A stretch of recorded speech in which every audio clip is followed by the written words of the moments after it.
doesn't matter. Yep.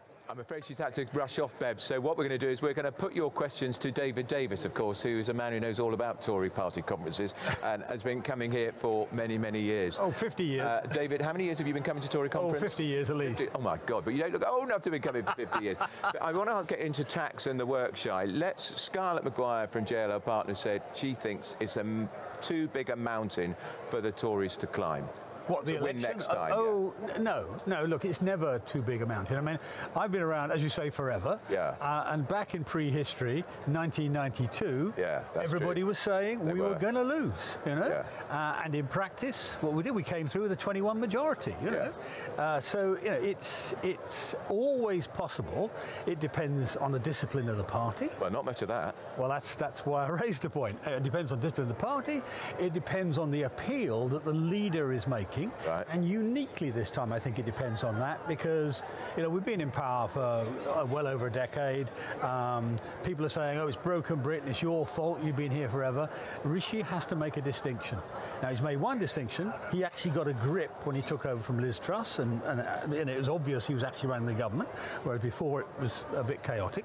But the second half of it, the message, the promise to the people, if you like, the solution for the 25-year-old who wants to buy a house, or the 50-year-old who wants to make ends meet and wants a bit slightly lower taxes. All those sorts of things he's got to represent in himself and in his team. Well, let's talk very briefly before we get into tax, because that's the big story here. The Chancellor is going to talk today about a crackdown on the work share. I've heard these speeches before, so have you, but he's making the point there we're spending £5.2 billion every year on out-of-work benefits, and he's saying those people on benefits who are making no effort to get a job shouldn't get the same benefits. Now, people watching this programme and listening to this programme, David, will cheer that. Yes, but there's no detail in the speech about what sanction he's going to bring in to those people who are swinging the lead, the shirkers. Well, you won't get that at a party conference speech, in truth, the detail of it. And you're right, lots of successive ministers have tried to control this, but this problem's now got out of control properly because post-COVID. I mean, the number of people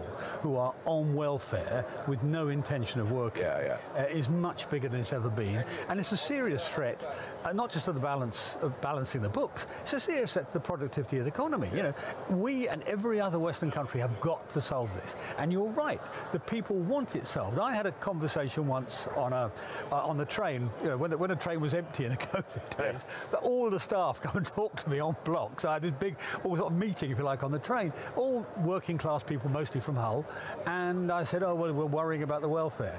And they said, I shan't give you the exact quote because it's rude, but they said, get the blighters back to work. Yes, of course they did. That's what they said. Yeah, exactly. And these are ordinary working people from council estates in Hull. So this is good red meat for the activists. Now, let's talk about tax, because the Chancellor is making a speech today. He's saying there's no prospect of tax cuts for the election. We know that's what Rishi Sunak says. Michael Gove said something quite different, the Levelling Up Secretary yesterday. He appeared to have been slapped down a little later in the day. But what about the tax cut that keeps rearing its head? The inheritance tax only affects 3% of people, maybe 4%. Why would the Tories even contemplate that? Well, you say only affects 3% of people. I think, in truth, a lot more people feel threatened by it. They do. The middle classes. And the story of taxes down the ages is they start as a tax on the rich and they slide down the scale. You know, used to be the top rate of tax only applied to the very wealthy. Now, even a sort of upper working class person, you know, sort of a head teacher might have to pay it. Head teacher certainly would. I mean, and most of the professions. So much of the middle class and some even of the skilled working class have to pay these taxes. Now, for the middle classes, they got a big, you know, they got a home, they got savings. These days they can cash in their pensions and so on. So it's a significant chunk of money. If you've got 3 or 4 kids, as I have, you know, you don't get an allowance to divide it up. It's a lump sum overall. So I think there's a strong argument for taking it out of their worry zone. So you'd have to raise the threshold. Rather than abolish it, raise it maybe 5 or 10 million. You know, to deal with the next decade. Really, take it out of people's worry. But then what do you do on the other end? The rich actually don't pay inheritance tax, most of them. Because they've got clever accountants. Oh, they go and buy a load of farmland, or they do something like that. Which is exempt from inheritance tax, and the Labour Party will close that loophole down. If you ask yourself why, I don't know, Mr. Dyson owns half of Norfolk, or whatever it is he owns, that's he's avoiding tax. That's why. It's perfectly legitimate, but that's not what it was designed for. Right. It was designed to keep farming going, not to give people a tax let-out. So there are ways of dealing with that. But I think for the middle classes, ordinary people, tax is not just about money, it's about worry. Yeah. Thinking, I'm going to have to pay this, or my kids are going to have to pay it. And bear in mind, we're nearly all members of the bank of mum and dad these days. Yeah. So I think there's a good argument to say raise it, not such a strong argument to say abolish it. Okay, now there's a big argument about taxes here. Ben Houchin, the Teesside mayor, who's a very popular figure, saying that Tory MP should stop arguing about tax cuts. Yeah. Isn't this the place to argue about it? Well, or does it present a disunited party? Well, I think... Well, two things. Firstly, remember this is election year. Yeah. And this is a party political conference of a party designed. It's designed for nothing else but winning elections. Win the next election. The Conservative Party stood for everything in its time, but always for winning. Yeah. So that's the first part. I think I'd say you can have your debate, but for heaven's sake, be polite about it and don't hold out ridiculous options. Right. So, I mean, we know we've got a speech for today from Liz Truss coming along, and well, she's going to say reverse the increase in corporation tax. Yeah, and what's important here is to remember the government has got responsibility of actually delivering on these things, not just talking about them, right? And the mistake that Liz made last year was not to think it through in detail. They claim to be Thatcherites. Thatcher was always very cautious. She took years. I mean, Geoffrey Howe, her first chancellor, put taxes up. He did. It wasn't until Nigel Lawson came in later that he had scope to bring it down. But he did it in such a way that it more than paid for itself. Not every tax cut will do that. So you can't just pretend cutting taxes solves its own problems. You've got a really difficult technical question.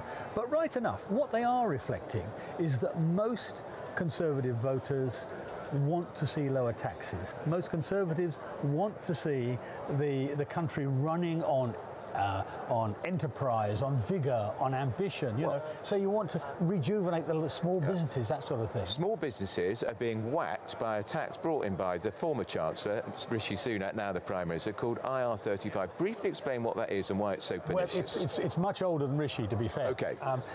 It goes way back into the Blair days, but it's been expanded to cover small businesses. It's basically saying you've got to prove you're a small business, and you've got to do lots and lots of bureaucracy to make sure you're not just pretending. Paperwork, expensive accountants, all of that, and worry. Yeah. And I know of at least one case where a person who worked actually in your sort of business, in the media, had a £70,000 claim from the Inland Revenue, right?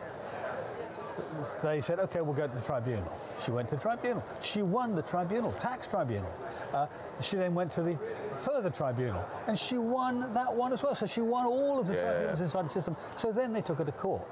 Today, or the last time I spoke to her, she was facing £200,000 in legal fees. That is wicked. The HMRC should not be doing that to small traders. And if nothing else, there should be a statement, look, we will accept the tribunals. Okay. At least that's cheap. So again, I come back to this thing. It's not just the money, it's the worry, it's the burden, it's the work.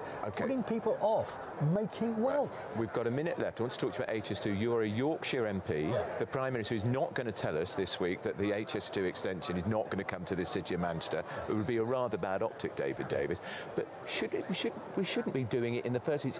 It's billions of pounds out of control.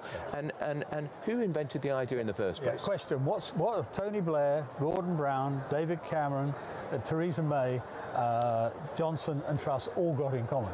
None of them have ever run a big capital project. Now, I have. All right, it wasn't as big as this. It was 150 million or whatever. Yeah.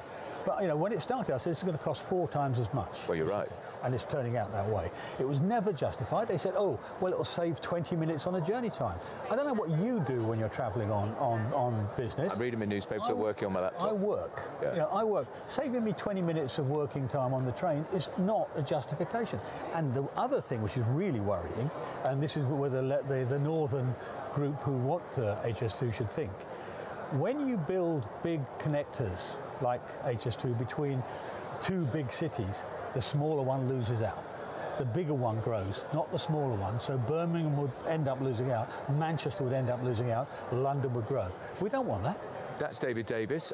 He is a senior Tory MP here at the Tory conference. I'm with you here all week, and Bev will be joining me tomorrow. Still to come.